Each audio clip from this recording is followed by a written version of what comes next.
મિત્રો, આજે આપણે પહેલાં સ્વાધ્યાય 1.1માં આગળ જતાં પહેલાં સરવાળા બાદબાકીના ગુણાકાર ભાગાકારના કેટલાક સામાન્ય નિયમો છે.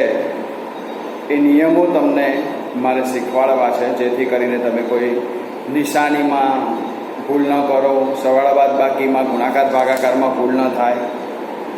તો આના માટે આપણી પાસે નિયમો છે. પહેલાં તો સરવાળા અને બાદબાકીનો નિયમ.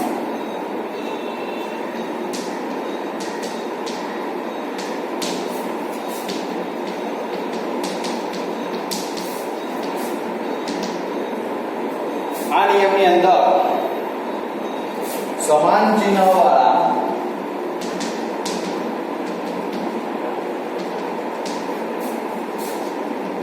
પૂર્ણાંકોનો સરવાળો કરો અને વિરુદ્ધ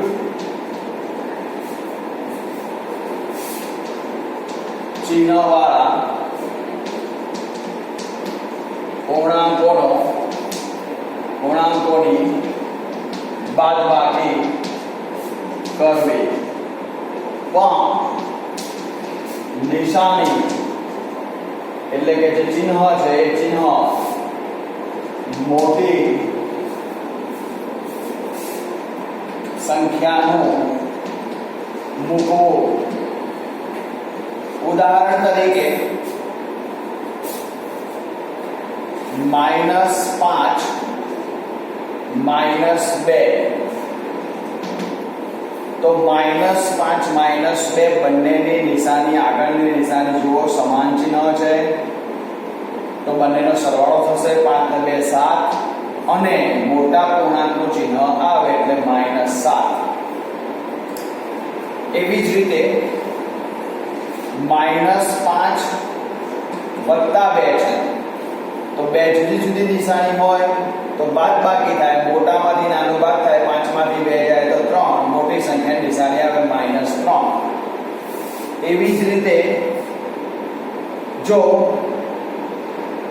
-2 વત્તા 5 છે, તો -2 વત્તા 5 માં મોટો પૂર્ણાંક 5 છે, જેની આગળ ધન છે, એટલે જવાબ ધન આવશે અને થશે બાદબાકી, કારણ કે બંનેની નિશાની જુદી જુદી છે. હવે ગુણાકાર ભાગાકારનો નિયમ.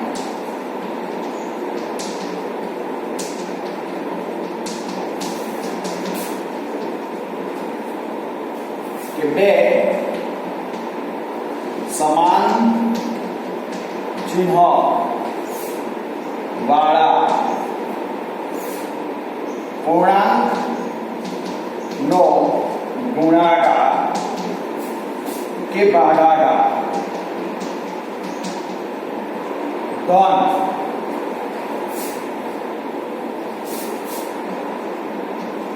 મળે જ્યારે બે જુદા જુદા ચિહ્ન વાળા પૂર્ણાંકોનો ગુણાકાર કે ભાગાકાર ઋણ મળે. ઉદાહરણ જોઈએ તો -10 ગુણ્યા -2 તો 20 થાય. એવી રીતે -10 ભાગ્યા -2 તો 5 થાય. ટૂંકમાં બંનેની નિશાની સમાન છે અને ગુણાકાર છે તો ગુણાકારનો જવાબ ધન આવશે, ભાગાકાર હોય તો ભાગાકારનો જવાબ ધન. એવી રીતે જુદા જુદા ચિહ્ન વાળા છે તો -10 ગુણ્યા 2 અથવા 2 ગુણ્યા 10, તો બંનેનો જવાબ -20 આવે. આમાં નાના મોટા ચિહ્નની નિશાની જોવાનો, નાના મોટા પૂર્ણાંકની નિશાની જોવામાં આવતી નથી. એવી જ રીતે આપણે ભાગાકારની વાત કરીએ તો -10 ભાગ્યા 2 હોય અથવા 10 ભાગ્યા -2 હોય તો પણ જવાબ માઇનસ એટલે કે ઋણ 5 આવે. તો આ છે મિત્રો સામાન્ય ગુણાકાર, સરવાળા, બાદબાકીના નિયમો અપૂર્ણાંકના. તો આ બાબત તમારે ધ્યાન રાખવી. હવે સ્વાધ્યાય 1.1માં આપણે પ્રશ્ન 3 થી બાકી છે. તો પ્રશ્ન 3માં એવું છે કે સોમવારે શ્રીનગરનું તાપમાન -5 સેલ્સિયસ હતું, તે મંગળવારે 2 ડિગ્રી સેલ્સિયસ સુધી ઘટ્યું. તો શ્રીનગરનું મંગળવારનું તાપમાન આપણે જણાવવાનું છે. એવી જ રીતે બુધવારે તે 4 ડિગ્રી સેલ્સિયસ જેટલું વધે છે, તો બુધવારે તાપમાન કેટલું હશે એ પણ શોધવાનું છે. તો મિત્રો આ દાખલાની અંદર જે પ્રશ્ન 3 છે એમાં આપણને સોમવારનું શ્રીનગરનું તાપમાન આપેલું છે. તાપમાન -5 ડિગ્રી સેલ્સિયસ છે. એવી જ રીતે આપણને મંગળવારનું તાપમાન આપેલું છે. મંગળવારે તાપમાન 2 ડિગ્રી સેલ્સિયસ ઘટે છે, એટલે કે -2 ડિગ્રી સેલ્સિયસ થાય.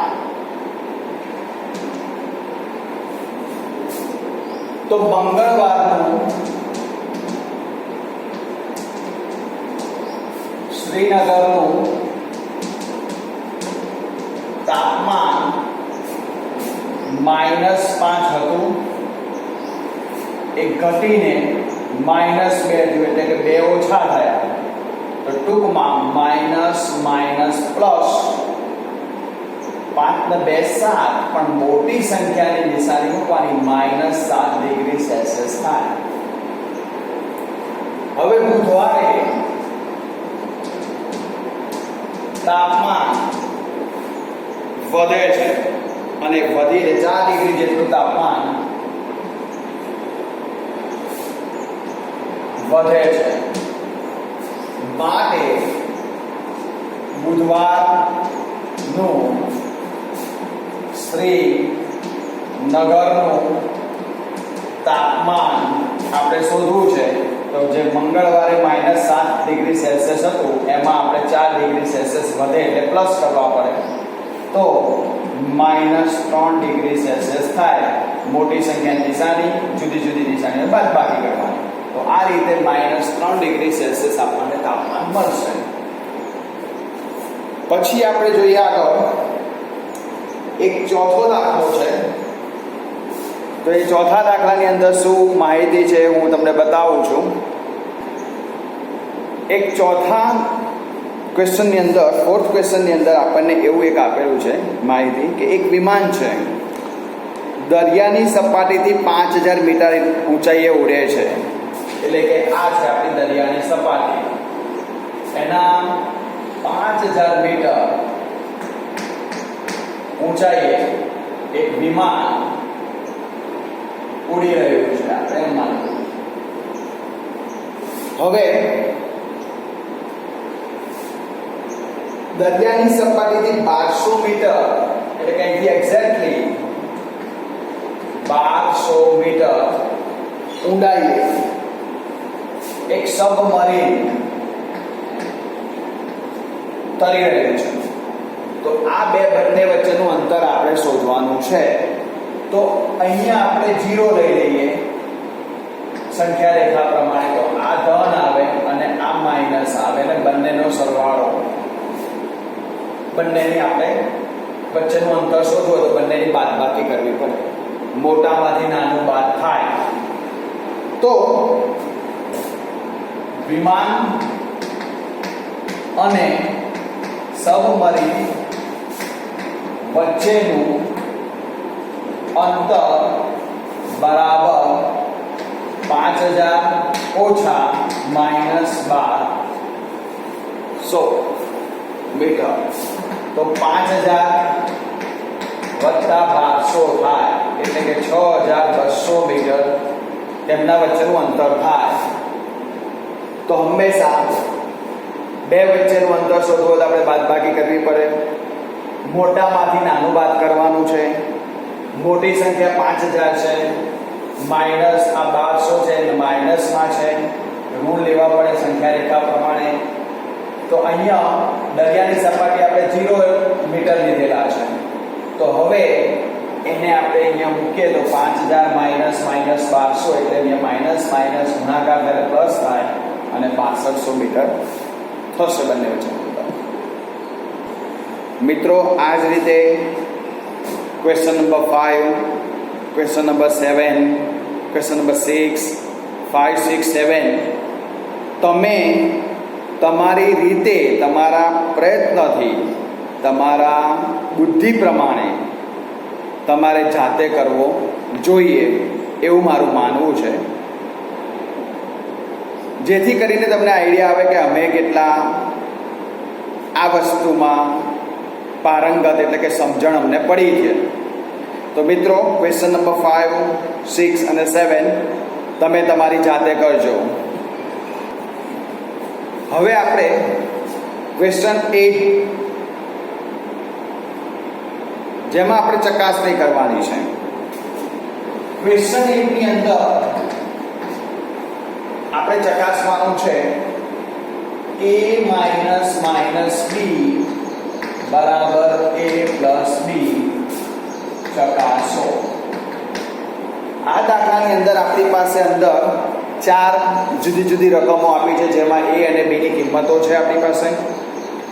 એમાંથી હું તમને અત્યારે બે કિંમત લઈને સમજાવું છું, બે દાખલા જુદા જુદા તમને સમજાવું છું. આ જ પ્રમાણે બીજા બે સમ તમે તમારી જાતે કરી શકશો, બરોબર? તો મિત્રો જોઈએ આપણે પહેલો એમાં શું છે. એમાં એક રકમ છે કે જેમાં a ની કિંમત છે 21 અને b ની વેલ્યુ આપણને આપેલી છે 18. તો પહેલા લેફ્ટ હેન્ડ સાઈડ એટલે કે ડાબી બાજુ આપણે ચકાસવાની છે, જેમાં આપણને કિંમત આપી છે a માઇનસ માઇનસ b. તો આ સૂત્રની અંદર તમારે આ વેલ્યુ મૂકો તો 21 માઇનસ માઇનસ 18. તો આપણા ગુણાકારના નિયમ પ્રમાણે બે ઋણ ચિહ્નો ભેગા થાય એટલે શું થઈ જાય? ધન થઈ જાય. પ્લસ અને 21, 21 અને 18 નું એડિશન થશે 39. હવે આ બાબત આપણે રાઈટ હેન્ડ સાઈડ લઈને પણ ચકાસવાની છે, એટલે કે a પ્લસ b ચકાસવાની છે, જેમાં 21 પ્લસ 18 એટલે કે 39 થશે. તો આ બંને વેલ્યુ સરખી થશે જ, માટે તમે લખી શકો કે a માઇનસ માઇનસ b બરાબર a પ્લસ b થાય. એવી જ રીતે આપણે એક બીજો એક્ઝામ્પલ લઈએ છીએ, જેમાં a ની વેલ્યુ છે 180 અને b ની વેલ્યુ છે 125. તો લેફ્ટ હેન્ડ સાઈડ પહેલા લઈએ a માઇનસ માઇનસ b, જેમાં 118 માઇનસ માઇનસ 125 છે.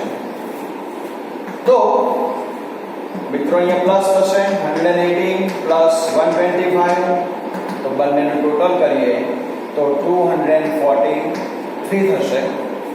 જ્યારે રાઈટ હેન્ડ સાઈડથી ચકાસીએ તો રાઈટ હેન્ડ સાઈડમાં a પ્લસ b એટલે કે 118 પ્લસ 125 તો ટોટલ થશે 243. તો આમ લેફ્ટ હેન્ડ સાઈડ અને રાઈટ હેન્ડ સાઈડ સરખી થશે, માટે તમે લખી શકો કે a માઇનસ માઇનસ b બરાબર a પ્લસ b. અહીંયા તો બંને મિત્રો છે ને જવાબ આપણે રકમો જે આપી હતી એ બધી ધન આપી હતી, પણ કદાચ એવું બની શકે કે કોઈ વેલ્યુ ઋણ પણ આપે. તો હું તમને આ એક્સ્ટ્રા મારો ક્વેશ્ચન બતાવવા જઈ રહ્યો. આ એક વધારાની રકમ લઈ રહ્યો છું કે એક્સ્ટ્રા ક્વેશ્ચન છે, જેમાં a ની વેલ્યુ છે -125 અને b ની વેલ્યુ છે 25. એક ઋણ છે એક ધન છે.